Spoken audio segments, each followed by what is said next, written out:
मी कधीच ठरवलं नव्हतं की ॲक्टर व्हायचं असं कधी डोक्यात नव्हतं माझ्या. अनेक छंदांपैकी एक छंद अभिनय होता. अच्छा. हां, म्हणजे मला लिहायला आवडे, चित्रकला आवडे, गाण्याची आवड होती, स्पोर्ट्सची आवड होती. कुठल्याही मुंबईतल्या मुलाला असते स्पोर्ट्सची आवड होती. तर त्या अनेक छंदांपैकी एक अभिनय होता. पण माझं त्यावेळेला एक ध्येय किंवा एक म्हणजे शाळा कॉलेजमध्ये असताना संशोधन करायचं असं होतं. मी बरं. मॉलिक्युलर बायोलॉजी आणि जेनेटिक्समध्ये. आणि अच्छा. मग अनेक वर्षानंतर थोडंसं ते रूळ बदलले माझे. आमच्या घरात कोणालाच हे ॲक्टिंगचं हे नव्हतं कधी. आणि मी असं ॲक्टिंगच्या या क्षेत्रात जाईन ही आईवडिलांनाही कल्पना नव्हती. पण त्यांनी काही आडकाठी नाही केली. आणि जेव्हा फुल टाईम ॲक्टर झालो तेव्हा वडील नव्हते, त्यांनी बघितलं नाही. पण त्यांनी मला फार पूर्वी सांगितलं होतं. त्यांनी कदाचित त्याची दूरदृष्टी म्हण, काय त्याला इंट्युशन म्हण, काही म्हण. ते म्हणाले, अरे तुला हे करिअर करायची तू कर ना तुला. अच्छा.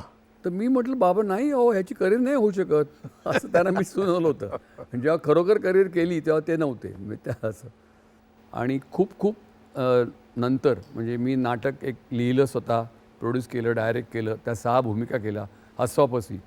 इतक्या लेट मी फुल टाईम व्यावसायिक नट लेखक झालो.